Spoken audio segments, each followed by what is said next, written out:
on in and get a good view. I'm not contagious or anything. Bring it in a little bit.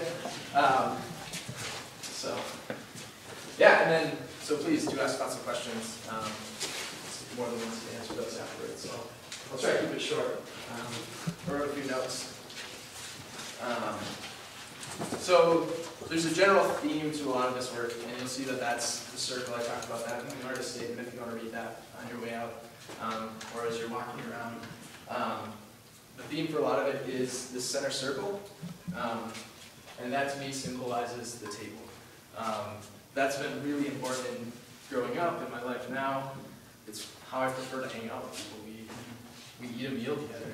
We share that time, and that's really sacred to us. I know my mom's talked a lot about growing up. There was just tons of people in the house here and there, and it was like there's always visitors. And I really like that idea. I think it's great. That's how I want to spend time with people, is eating, drinking, having those good conversations. In my work now, I'm a faculty resident, and that's how we spend time. We get to know each other through that meal, that sharing. And so the center is the table. The outer pieces are actually formed by what are called rods. It's a mixture of fire clay and silica, and those end up breaking off really easily. So it doesn't fuse to the clay body. Everything else will fuse to each other. So if these pieces were sitting next to each other in the kiln, the natural ash that sits on the pieces would fuse them together, and you wouldn't be able to separate them unless you broke the pieces apart, because that glass is actually stronger than the clay. So you use that fire, that wad, so that pieces don't stick together.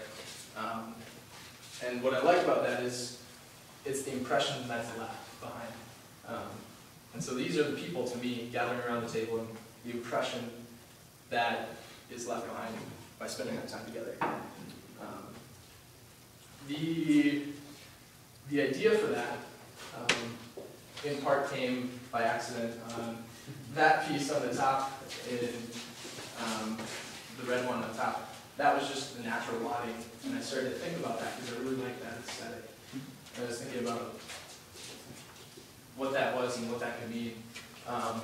Eventually I started to think about hanging pieces on the wall, and that came from reading Bill Bryson's book, Home. He talks about how room and board, the term board emanated from literally you had a giant board head on your wall, and that was your table. I think that was in part to save space, but I think it was also just that's what you did, that's where things started. And I really like that concept, one, because it saves space, but I think that by hanging things, you have both a piece of art, but you also have something that's very functional, and so you blur those boundaries. So I wanted to play around with that a little bit. It also started because I made some French soup dishes that I really didn't use ever. They just kind of sat in the corner, and they had this little handle on them, and so I went, I'm going to make those candle holders. I don't have candles in my apartment. So I started to play around with that a little bit, and I thought, this is art, it should be hung, but it also is something that you can pull off the table and use right away. I was talking with JD about that a little bit. He sets all of his pieces out on shelves instead of putting them away in the cupboard. So that's the idea behind hanging pieces on the wall, is that they're functional, non-functional, art, useful, and then you pull it off the wall and use it to serve something. Ideally in a large gathering or at a special situation, which could be Tuesday night, could be Wednesday night, just because you're having people over to hang out. So, JD was also telling me about the circle in Japanese culture. Enso is the word for it, and it represents a void. And so by gathering, we end up filling that void by sitting around the table and stuff. I thought that was kind of cool that fit in with the whole theme of what I was trying to convey. I've been thinking a lot about how play and food are related.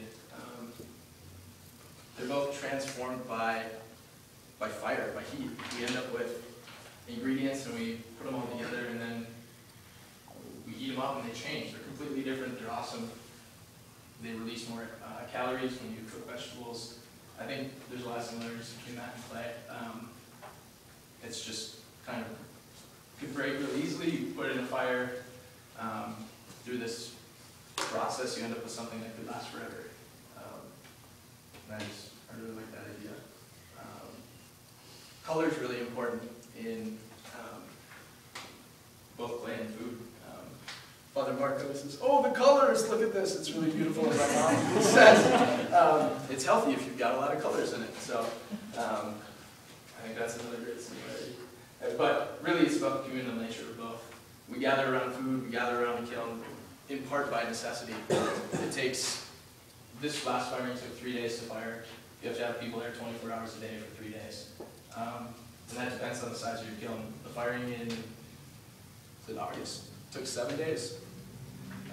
So you have to have a lot of people around, and you end up sharing time together, you end up getting some time alone with the kiln, you end up sharing meals. It's just, by necessity, you have to do it with people, and you end up having a pretty good time a lot of times.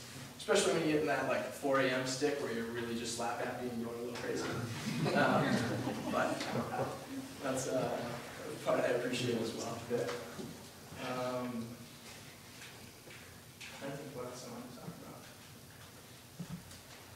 Maybe I'll just open up for questions now. Yeah. I understand how the people around your table are formed because I was talking to JD earlier and he said maybe that plate was fired on top of that plate and that's how you get, but how did you form your table? When I threw it, right before I cut it off of the wheel, I took a tool and just carved that piece out. So, yeah, and it's on the wheel, so it forms that circle really well. So it's a pretty easy last finishing technique. You mentioned in your statement, Theo, North Dakota clay, which explains the holes in the backyard. Why not St. Joe's clay? What's the significance? That's a good question. I meant to talk about that. Thank you. The clay, the vast majority of this clay is from JD's parents' place. And so that's been a neat relationship to start to build with. Not only with the clay, because it's unscreened. You'll see there's rocks present in the work at times. Because it's not a well-refined clay. It's not screened. It's just dig it out, put it through a pug mill so that it adds the right amount of moisture, and then you throw it. Which is really great because I like that aesthetic sometimes. Sometimes it really pisses me off because you get in the wrong spot and it ends up breaking your piece and you have to start over. But it's worth it. So, but again, clay and food both directly from the earth, you end up having this connection with that. But again, is there something special about North Dakota clay? Or why North Dakota clay? Well, one, because it's available, we have access to it. Sometimes it can be hard to find good deposits of clay. But also because I've been working with JD and he has connections to that place. Okay. So that's why specifically Bismarck, when he goes back home, he picks up clay twice a year. And it's not a cost-saving mechanism. We could get it from Minneapolis, processed for, he said it was just about the same. So it's because of the aesthetic, but also because of the connection.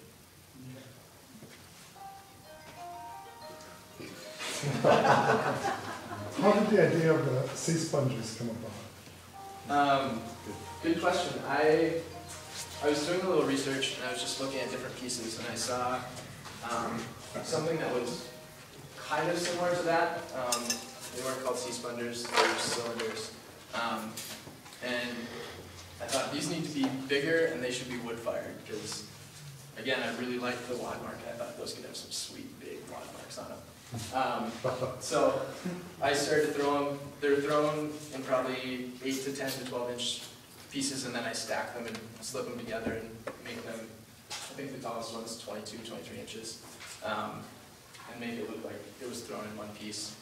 And then only when I brought them out to the studio, I'd made one at St. Ben's and one at JD's, and I was like, kind of look like something. They're familiar. There's Yeah. something about them.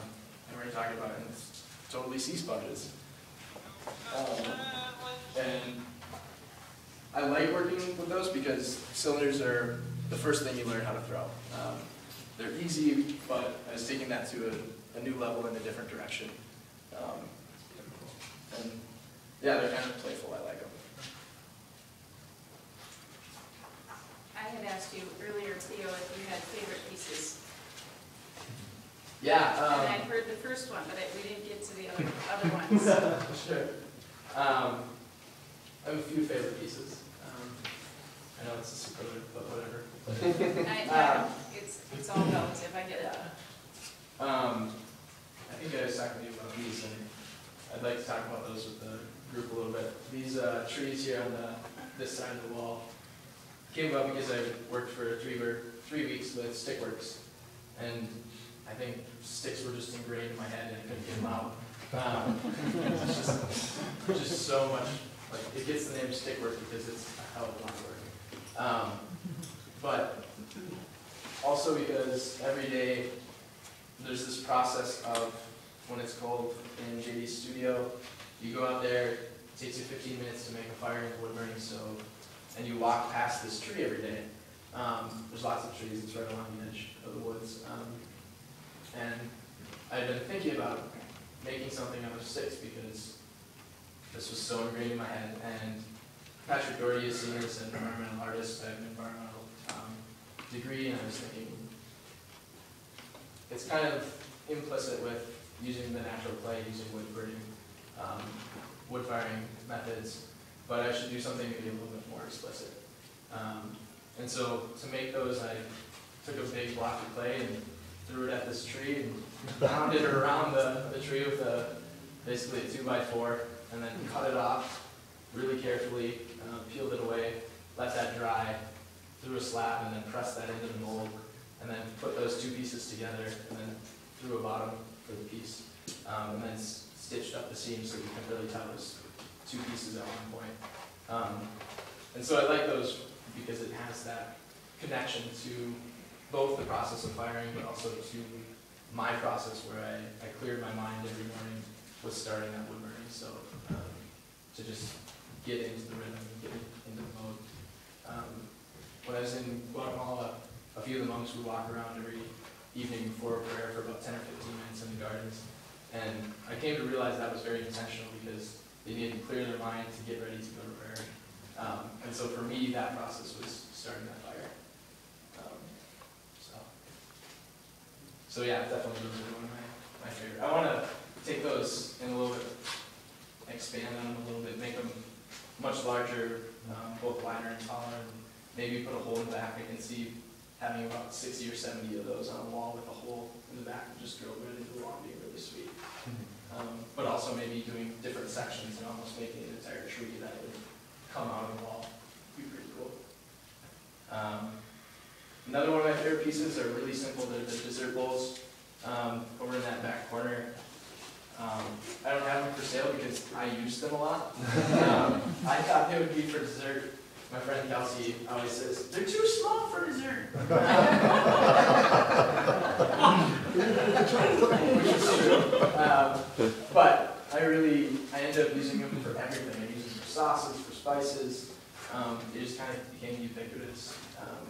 And so I developed a relationship with those pieces, which is what my hope is for anyone who uses these, is that through use, they reach their full potential and realize that it's a piece instead of just a commercially bought piece that just sits in your cupboard.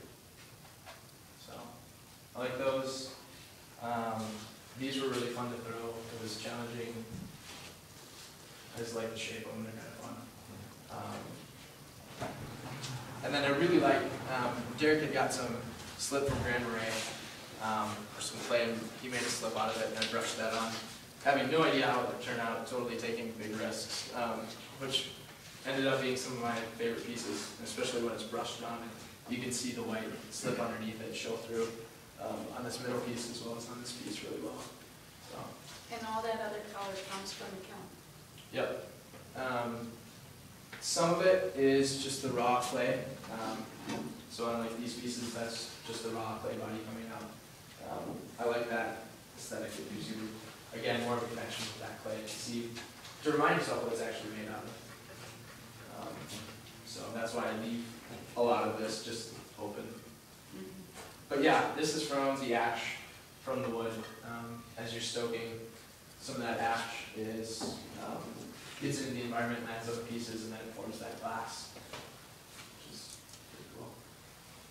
And so it forms different colors based on where it is on the kiln and how much ash there is on it. Do you think it has anything to do with what kind of wood you used? So if you used a spruce tree rather than a maple tree, you'd have a different color in the end? Yeah, because the ash has a different chemical strip. I think we use, is it Scotch pine? Or some kind of pine. Just mixed softwoods, so red pine, some mixed hardwood too, anything from birch to oak. Are you intentional with what type of wood you use in your kiln? Well, we use waste wood from a sawmill, and if I could be more intentional, we would be, but it's at certain parts of the firing, there is a certain type of wood that would benefit that high-end range temperature versus maybe using a hardwood to maintain the coal bed and maintain the heat. Yes. What type of tree did you throw this on? I think that was a box elder. Was that your guess? Close. I said maple, but Well, it's it is. yeah. At first I thought elm, and then I re-examined it. It said ash, because it looked kind of ashy. That's what you said. Sorry, I asked. Can we edit that out? I have a question. We live in such a high-tech world right now. How did you find the patience, or did you struggle with patience for wood firing at such a long, slow process? Yeah, I think I just about died over Thanksgiving break. So I had to wait for a week because we unloaded the kiln after Thanksgiving. So it sat for a week, and I was just sitting there like biting my nails, wondering what was going to come out of it. Because I have a lot in this kiln. Like, it was my show, it's my portfolio for grad school. A lot was riding on it, so I was really happy with how it turned out, but I was pretty freaked out for a little while there. Yeah, there's definitely a patience to it. You have some idea, you have a pretty good idea of how things are going to turn out, but depending on where they are in the kiln, some firings go better than others. Yeah, it's a little bit of a gamble, but sometimes you get some really sweet pieces, and sometimes they're just all right. You definitely have control over the form. I put some of the Chino slip on because it sounds kind of funny to say this, but Chino it turns out a little bit consistent. It won't turn as many colors necessarily, but Chino is kind of known for being a little finicky as well. And I also use wood slip for that reason on a number of pieces because I just wanted to play a little bit conservative on a few pieces. What's the difference between the slip-on Chino and a glaze? And what type of glaze? How did you come with those colors? So this is I guess the term is either a slip or a glaze. Okay. A slip is something that won't fuse to, for example, the logs, whereas a glaze will definitely fuse to whatever you've got on it. So you couldn't stack other pieces on a piece that's glazed because that will form that glass. So I didn't really think of anything to show. I used a glaze, with the exception of the natural ash glaze comes out of it. But Chino is a type of either glazed or a slip. This is a slip. What advice would you give to yourself now versus like starting the project? That's a good question. I think I realized with more time that you just need to produce. You just need to keep putting out a ton of work and putting in the time to just keep pumping out stuff and get rid of the stuff that's not good. That's okay. Just You gave that to your mom. That's true. Well, I was at his place and there was this beautiful bowl on the table. I said, oh, I don't like that, you can have that. Okay. But yeah, definitely one, getting in that flow of get in the zone, just keep pumping out work. It's really weird. Sometimes with making work, you're either in the zone or you're not, and sometimes you push through it and you get in the zone. Some days you just have to go home. You just can't end up doing anything productive. But I found that in working with my hands, I'm much more in touch with my emotions, which I didn't expect. That was a really powerful part of this fall. I was kind of blown away one day when I was in the studio and just totally overcome with all these emotions, and I didn't see it coming, so maybe giving myself a heads up that might happen. It's totally therapeutic for me too. I find that repetition is really good. I'm able to think more clearly. I totally lose track of time. That'd be another thing of advice is, holy crap, it takes a lot of time. Every project I think took twice as long as I thought it would, but it was time I enjoyed spending doing it. So. With that being said, Theo, outside of the time it takes to fire the piece, how long, let's say the piece is behind you on the wall, without the time in the fire, how much time does a piece like that have into it? It really varies depending on if it was the first piece or the 20th piece, so you get better at it. But a piece could take me, I don't know, maybe half an hour to 40 minutes to throw if it was one of the first pieces. I know there was one of these that I was able to pump out in 10 minutes or even 5 minutes, where everything was just going right. I just had a good moment in there. But that's just to throw it. You have to let it sit for a few days and let it get leather hard, and you have to trim it. Right. I don't really slow trim it, but I enjoy that part. And so that's when you flip over the piece and then cut off the bottom to form the foot. So that can take a little bit of time as well. And then you also have to add some kind of sliver glaze or some kind of treatment. And then after you fire it, you also have to clean it. The surface can be really almost like sandpapery, and so you have to finish that off, as well as some of the pieces have glass that can form like this spike on it almost, and you have to sand that out so it's safe to use if people aren't getting it hurt. So that, to clean everything in here took me like a day and a half, maybe even more, which is probably the shortest piece of the process. It's a lot of time. Yeah. What were your reactions when you saw this, or when you opened the kiln for the first time, or when the firing process was completed and you saw these? Oh God, it's like Christmas. That's awesome. I actually was talking to you right before and I said, I gotta go because I'm not gonna be able to focus. And it's just like, hung up and said, I'm out of here. But yeah, it's really great to see what turns out. And sometimes you're elated, sometimes you're less so because it didn't turn out how you wanted it to. But I was really happy with this one, and most firings I get pretty excited about.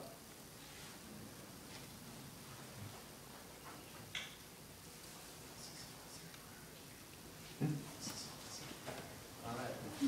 Other questions? Great. Well, thank you for coming. It means a lot to me that you're all here.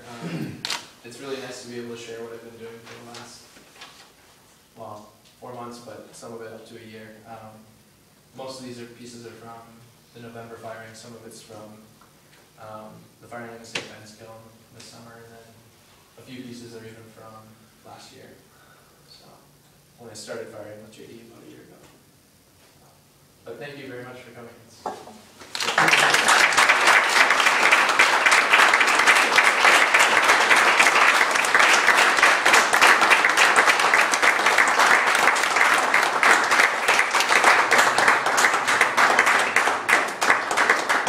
Help yourself with food. Enjoy yourselves. That's good.